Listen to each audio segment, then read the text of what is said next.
Welcome to Purpose and Power Talk, Conversations on Transformation. I'm Vince Polito, the host, and I'm here with Timeka Douse. She's a full-time realtor who has an amazing transformation story. I met Timeka in Landmark Education Center, Fort Lauderdale, and she's just a remarkable human being. She has lived a life, a double life as an exotic dancer for about 15 years long. She has completely transitioned from that world to full-time real estate. She has some amazing things to share. And I'd love to just dive right in because I really believe that just who you are as a being and the way you carry yourself in conversation, your transparency. I see your posts on Facebook, like there's nothing hidden.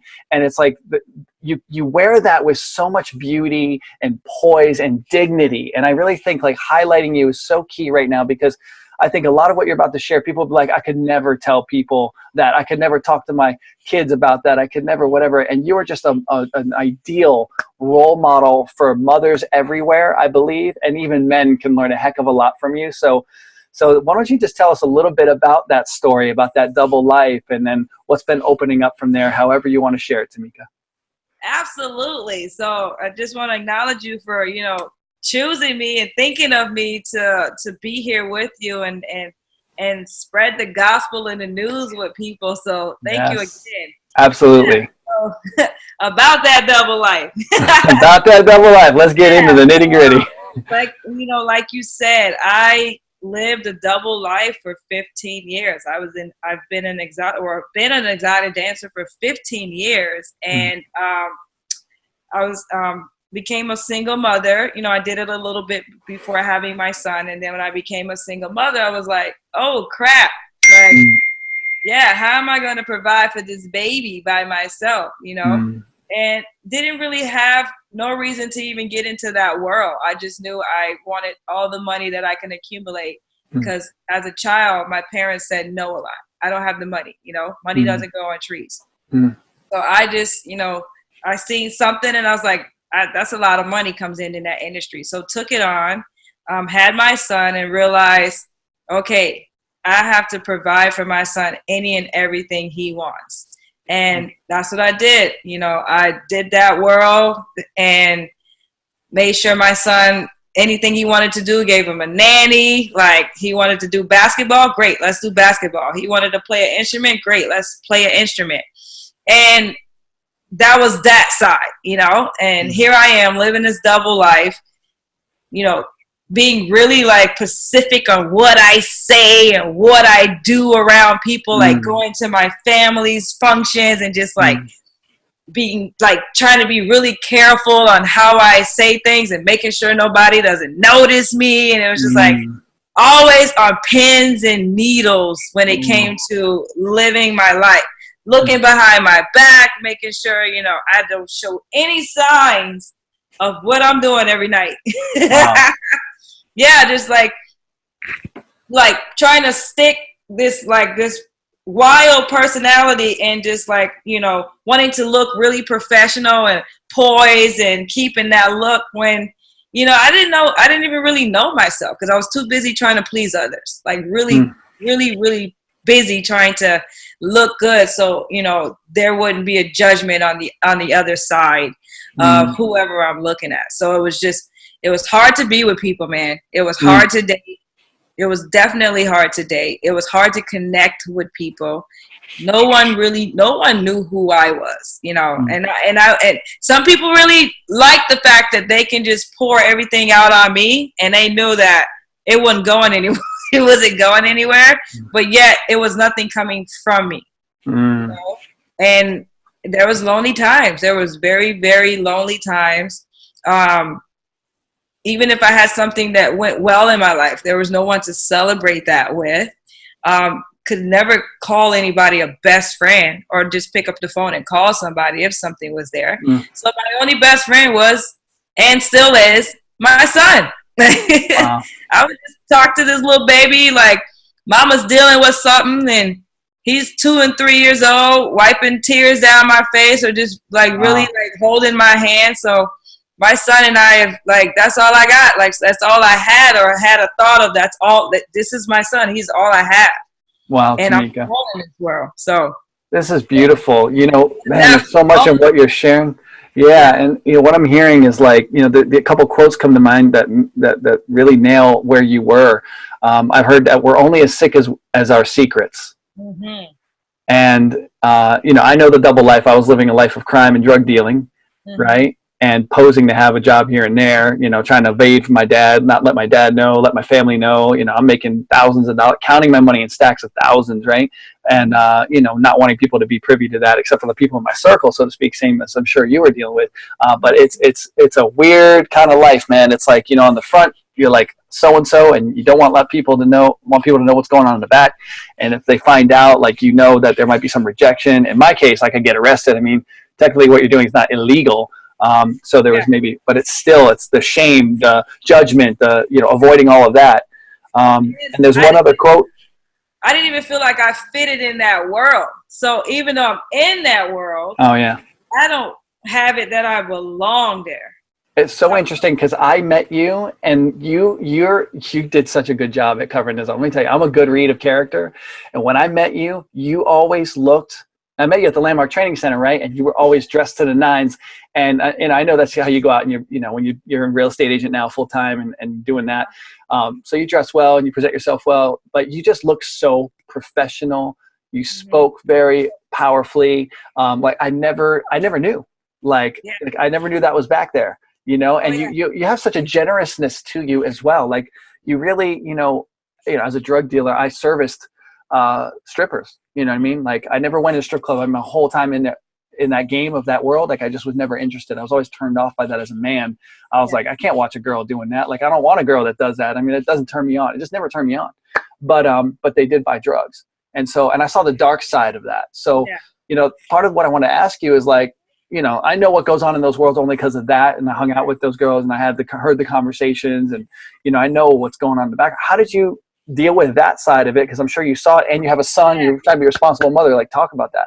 Absolutely. So I've seen the good, the bad, and the ugly, and it's a blessing to say that I've never been caught up in any of that. Like I've never, any drug that I've took on was, a little marijuana, or I've done some, did a little MDMA just to have fun, but I never got addicted to anything. And it's just, and that's what I said.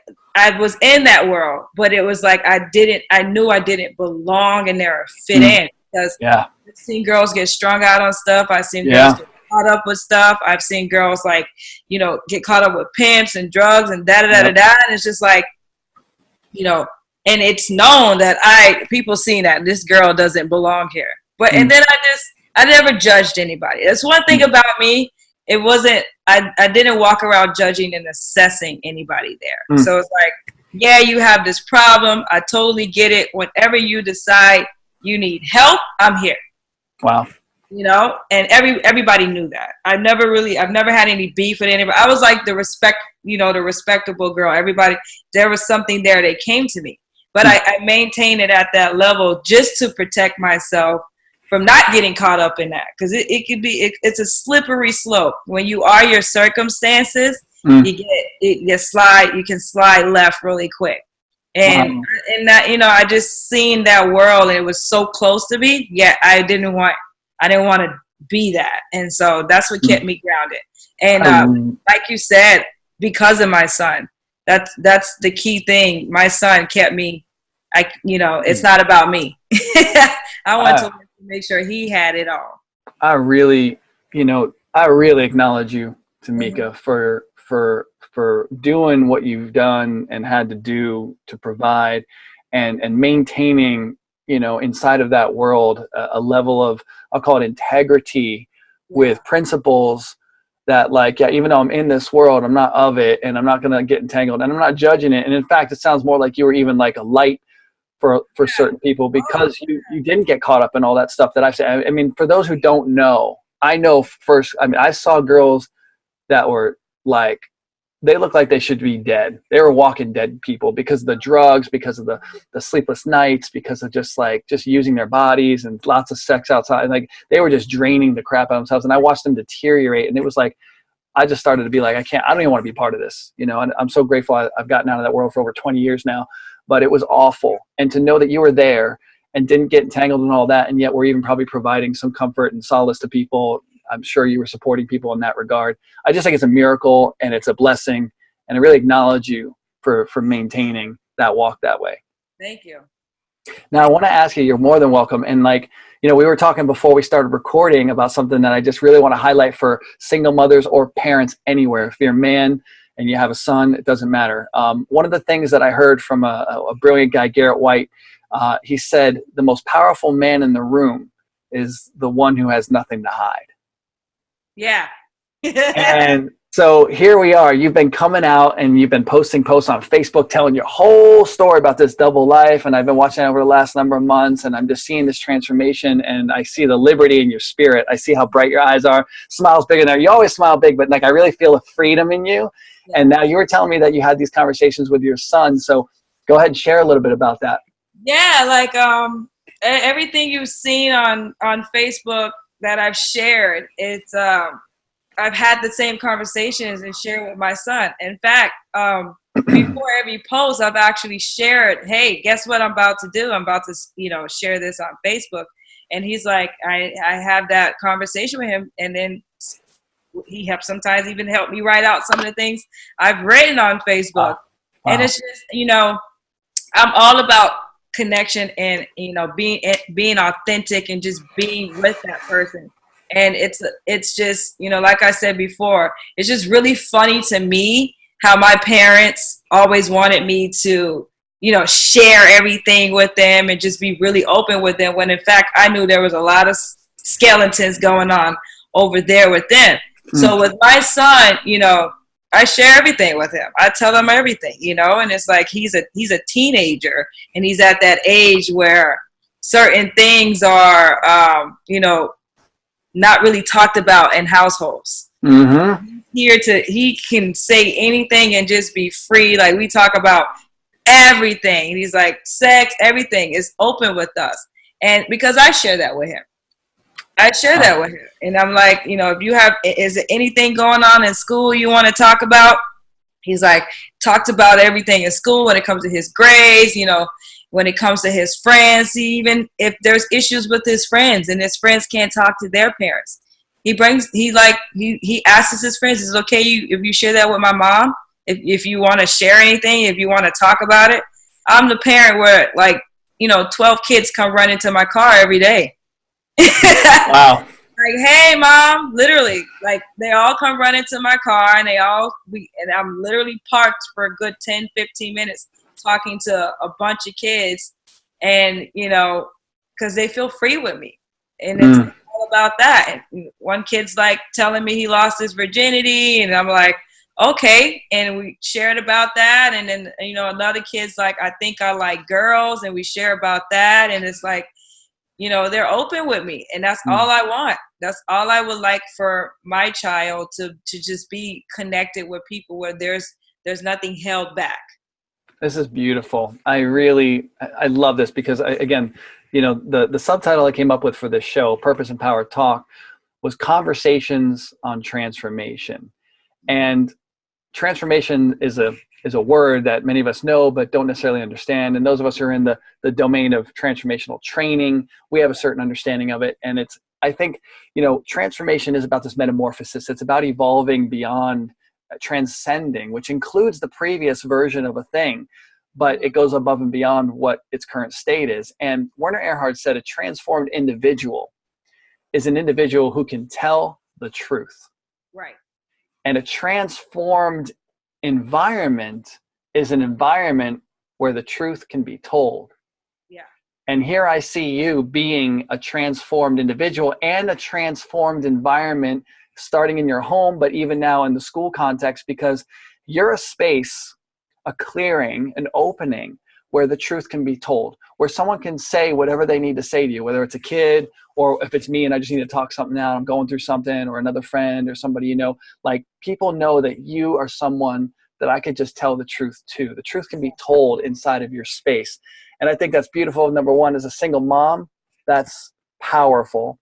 It's empowering for your son. It's empowering for the other kids. And I just highlight you as a role model, as an example that I want the world to see, to let you shine. Like, don't hide it under a bushel, man. Put that light on a hilltop, man, and let it come forth. So I'm acknowledging you for being a transformed environment and a transformed individual. Thank you. Speaking of light, I'm going to turn on the light because I feel like I'm a little dark. All right, let me pause it for a second. Okay. Okay, so we just had to adjust a little bit of a lighting scenario there. And so Timeka, yeah, awesome. So you're still single, I take it? Single lady? Single mom? Yeah. Here's the thing now. Let me tell you about that. Yeah. So like I said, I lived this crazy double life for so long. I wasn't able to connect with people. And so dating was like a big disaster for me, you know. And you're saying because you didn't want to share that other side, you're afraid to be rejected, or? It's not even that. It was just there because there was so much protection that I had such a plexiglass in the front of me or a brick wall in the front of me that, you know, people like men out to date a man or whatever, they could never see me for who just see me. Period. I didn't even know who I was. Yeah, because you weren't able to even reveal yourself. I wasn't even able to, you know, give them who I am. Yeah. And, you know, now that I've just like broke down these walls and now I can just really be with people, dating is so fun for me. It's just, you know, when I do get out and I am able to, you know, be on a date, it's just, I get to be me and just really be free and, you know, ask 1,000 questions and have nothing about it. And, you know, and just be with them and like, girl, where do you come from? You asking, you know, you asking some deep stuff. Yeah, man. Like, I'm here on this date to get to know you because you can potentially be my husband. What's wrong with all these questions? And it's a breakthrough for, you know, the dates I've been on, it's a breakthrough for them. Because they're not used to having some person get up all up in their life. Like, yeah. You have to get up in your life, you know. This is the test to see if you're the one. Wow. Powerful. I just love on everybody. I see the beauty in every single man that's in the front of me. My son laughs at me. He's like, you just loving on every man, mommy. That's thirsty. I'm like, no, it's not. It's just a connection, you know, just really being with people. So it's exciting for me to just really be with people, you know, regardless. Wow. Yeah. Powerful. I want to highlight something you said there. You said that, you know, it's like I forget exactly how you worded it, but like for your date on the other end, like it's an opportunity for them. Like you're probing, you're asking these real questions. You're actually helping to tear down the walls of inauthenticity and making it safe for them to come out a little bit if they're willing to actually answer the questions and share themselves that way. But you're providing a space for people to start to be authentic, even in the dating scenarios. I think that's powerful. Exactly. Yeah. Super cool. So let me ask you then, like, what would you say, like, in all the years of doing this as operating as a dancer, what would you say would be the darkest, most painful, frightening moment that you've gone through and then came out of? And tell us like what that was like and what did you do to come out of it? Let me see. The darkest. I've had some moments. I would say when it got to the point where I know I was just burnt out. Like, I know I 100% burnt out. And I've had what's really next? Like, okay, here you are. You're in your 30s. You're here with, you know, 18 and 20-year-olds, which is, you know, what is next for you? This is all you know. You know, or I had an occurrence of this is all I know. Like, what is next? You got these dreams, you got these goals, but how are you doing it? What are you doing to obtain that? Like, what's next? And that hit me the most. It would hit me the most when, like, I'm on stage and I'm just looking around like, this ain't my place. This is not, I can't create with anyone here. There's no creation here. There's no opportunity to be with people here. I might be the realest person in the room. Yeah. You know? Yeah. I'm the only one in the room that has the thinnest layer, you know? And like literally being on stage, you know, doing our full performance with tears in my eyes. Wow.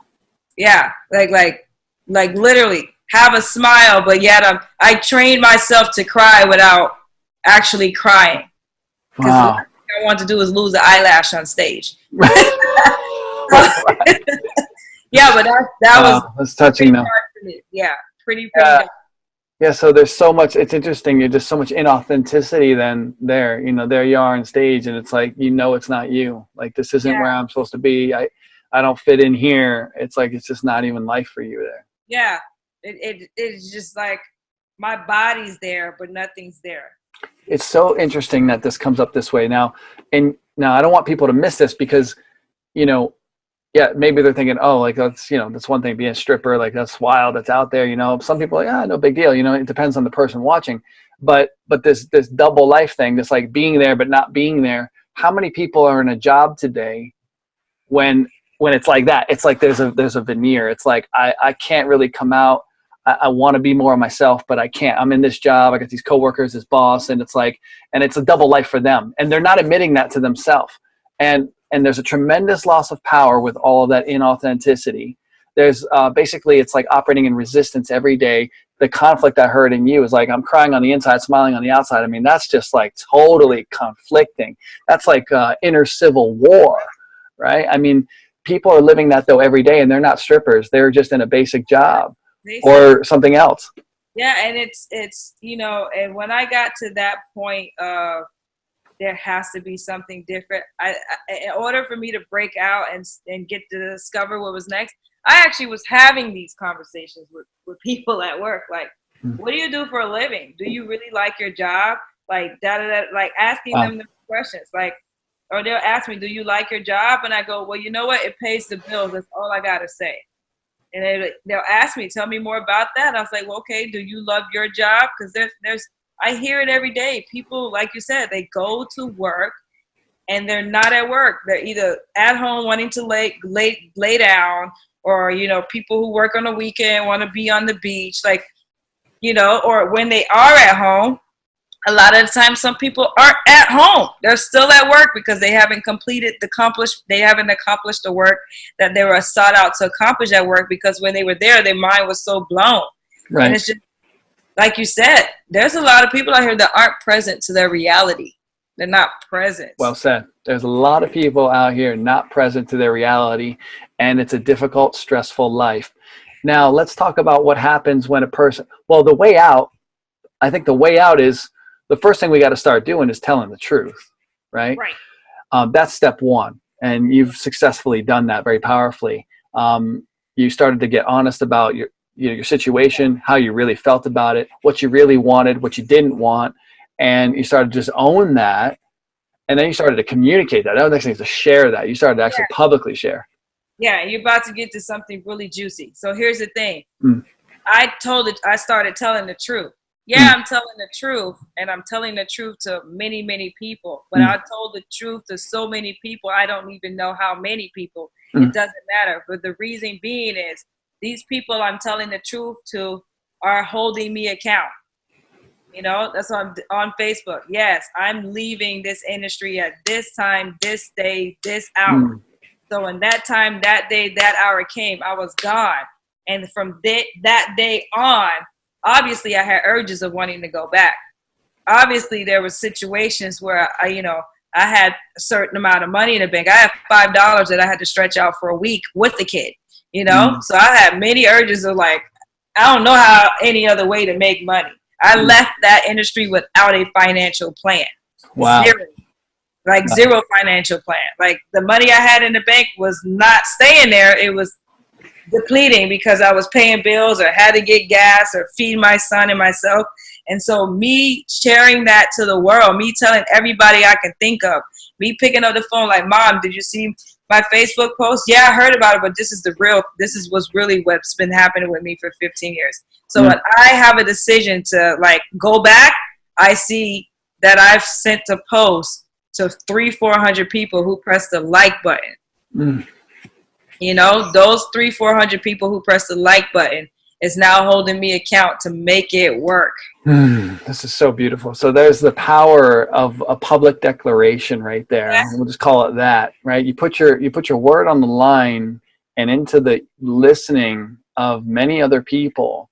And there's something about that. Like when someone's going for something big, when you put your word out there for other people, like it's like we'll sell ourselves out, we'll disappoint ourselves, we'll let ourselves down. But when it comes to a few other people out there, or 100 people or more, like we don't want to disappoint those people. And so there's some real value in generating motivation by making that public declaration like you did. And then you're like, you know what? I can't go back because I've already told everybody I'm not. It's like I'm stepping into this new life. So really commend you for that. And I'm glad we could highlight that in this conversation for others who are like, you know, they're like, what's the to-do? How do I make the change? It's like, step one, tell the truth to yourself. Step two, start telling the truth to others and get them in the listening of what it is that, you know, you've been up to and what you're committed to creating. And that creates an engagement with other human beings that, like you said, hold you to account. Like they're holding me accountable, and they have like an expectancy, and there's almost a power that's created too, because they're almost cheering you on in a sense when it's the right type of people that are listening, right? Yeah, and it's like me declaring that to, you know, I'm calling someone and this is what I'm going through. This is what I'm dealing with. I see it no other way, but this is it. And I'm out to not go that route. And I'm sharing this, and through that, something beautiful will create that has never been thought of or done. Now you got a new action to take, and taking that new action, there's so much, and it could be scary, it could be fun, it could be whatever it is you want to create. I have no idea what I was getting into, but I created that. It was a discovery and a treasure hunt for me.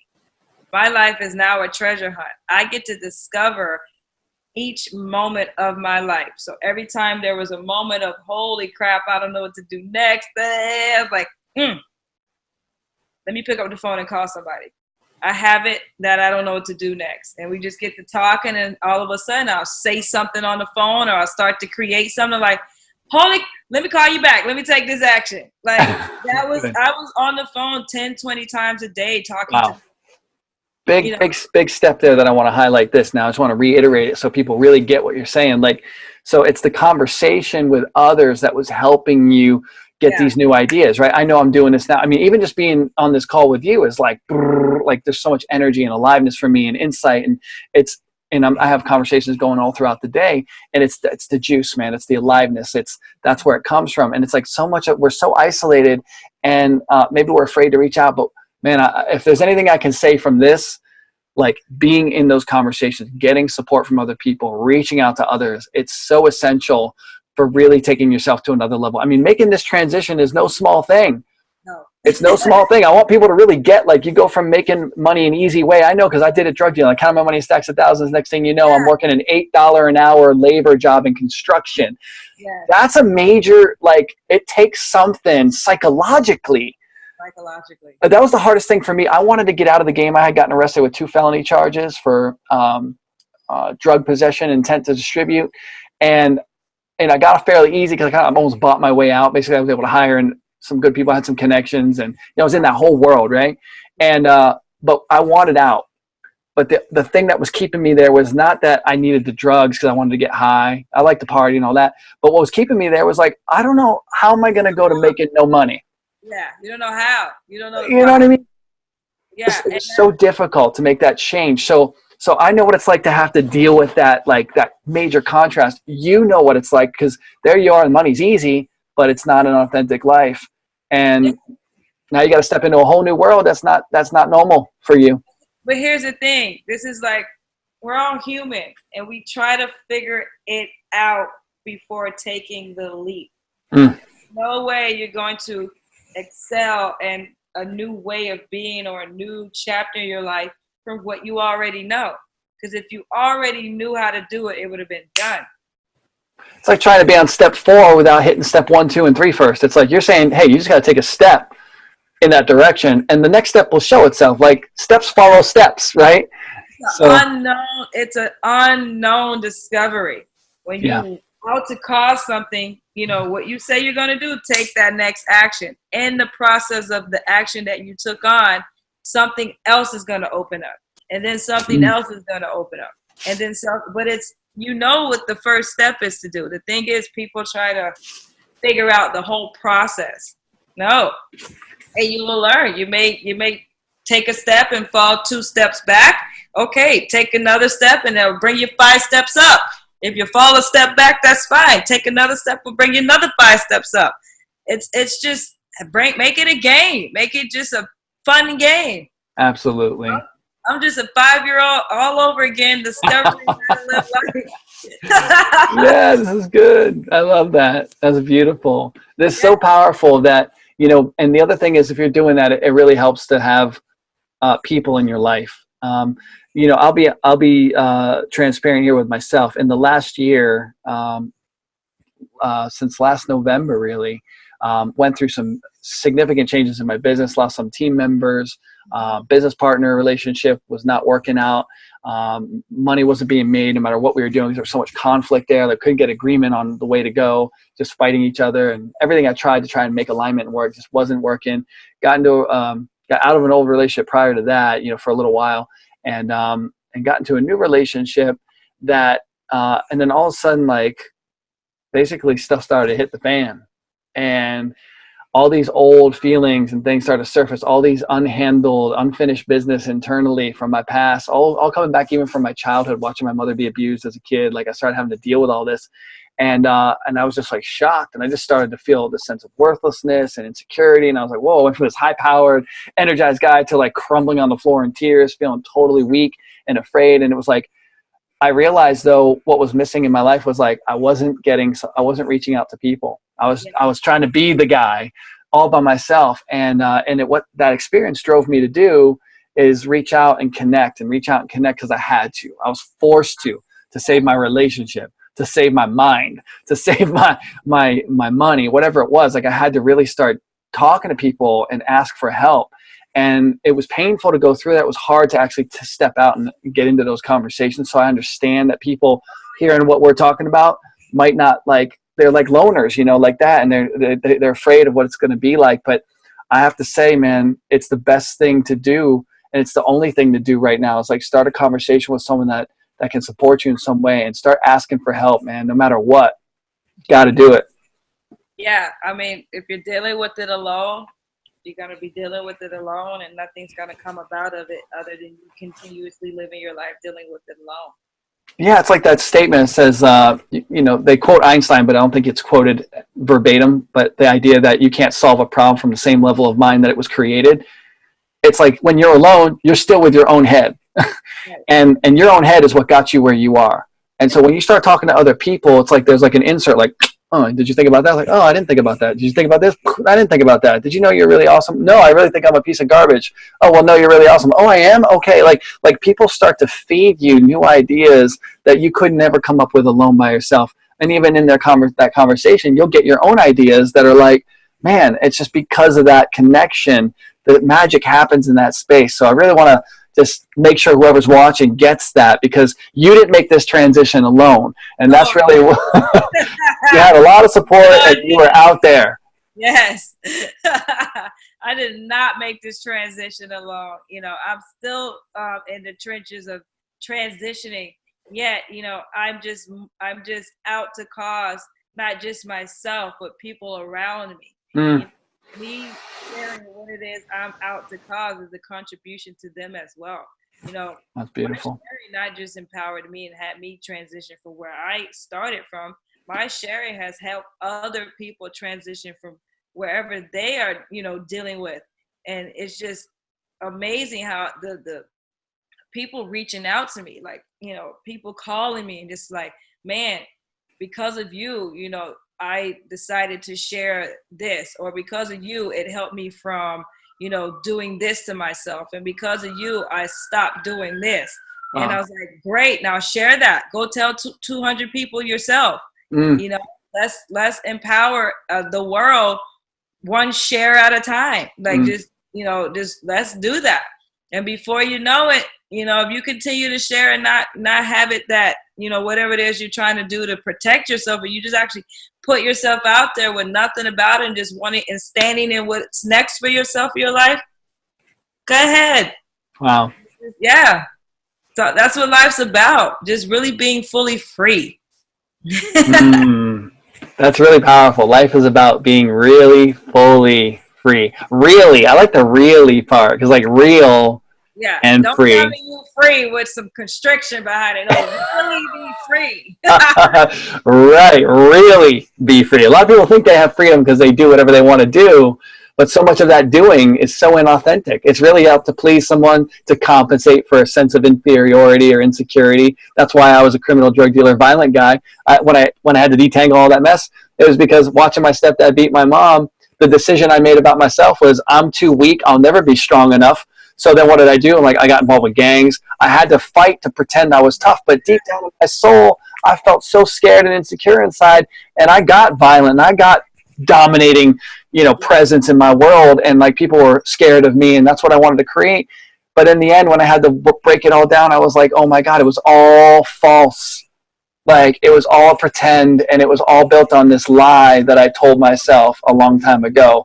And it's hard to come to terms with that. I was 21 years old, almost 22 when it smacked me in the face, and I finally had to get real. And that started around the age of 11. So for 10 years, I was living a totally inauthentic life.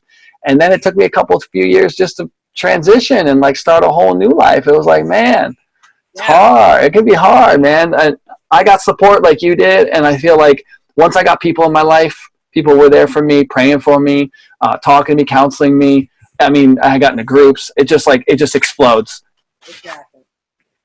Yeah. And it's all through just, like you said, once you discover how free you are, you can just be with people and have nothing about it. I'm a 4'11", 110-pound woman. I could go to a 6'4" man and just be like, "You better stop it." Woo! What? Stop fronting, man. No, just see me in action. Like, come on now, get it together. But I'm free enough to be there with them. I'm free enough to just connect to them, to call them out and just be like, "You're great. You're great, and I want you to see your greatness." Amen. The thing about me is, if I'm talking to you, if I'm connecting to you, my one intention is to have you walk away knowing you're greater than whatever you thought you were prior to coming to me. Or so beautiful. To me. Yeah. This is beautiful, and I love this. I gotta, say thank you to Mika. I gotta wrap up this conversation. I have a call coming up in about 10 minutes, and just highlighting that last part of it. There's power when you're authentic, because when you're authentic, like the most powerful man in the room is the man who has nothing to hide, or the one who has nothing to hide. And once you got nothing to hide, once you've come out, it's hard to do, but once you do, there's a freedom. And it's cool because the arrogance isn't there either, because arrogance isn't in authenticity, right? That's all driven by a fronting of some sort. When you're truly authentic, your power is compassion oriented, I'll say. And it's filled with love. And you might be calling somebody out, but you're calling them out. You're calling them up. You're calling them up to the higher standard of who they really are. And you feel free to do that. You don't need to be like, just step over stuff, look at things, and just like, oh, I don't want to say nothing because I don't want them to not like me. It's like you're so self-secure in your interior freedom and truthfulness that there's just a freedom to be a representation of life for others, that people around you just rise up with you. That's right. Yeah. You're an amazing human being. Thank you. Tameka, I'm so blessed to have you here on the show. Anything you want to leave the viewers with before we wrap it up? Yeah, get out your head. That's a big one. Get out your head. Start getting into other people's lives. Let other people into your head and start talking. Yes. Amen. That's beautiful. Well, yeah. Tameka, I really, again, acknowledge you for the transformation that you've been through and the representation you are for humanity. I love and adore who you are as a human being and who you're being for people. I see the lights. I light up when I'm around you. I see other people light up around you, and I've seen that. It's really great. I really acknowledge you and appreciate you for being the single mother that you are and really representing today what's possible. I think single mothers everywhere get to live into this power And, oh, you know what? One last question. Do you do any coaching also? Because, I mean, you've got an extensive background and experience and practice in that domain. Yeah, I'm and you know, the landmark education, I'm doing the coaching for the Introduction Leaders program. Yeah, but here's the thing. Call my phone, I'll pick it up. Sweet. So Yeah. I wanted to leave people with that to like, hey, get into a conversation with Timeka if you feel she's someone that can support you in your transition, because you might really resonate with her, and she's a powerful woman. And you know, just presenting her here as a coach support, like have a conversation with her. That's not going to cost you anything.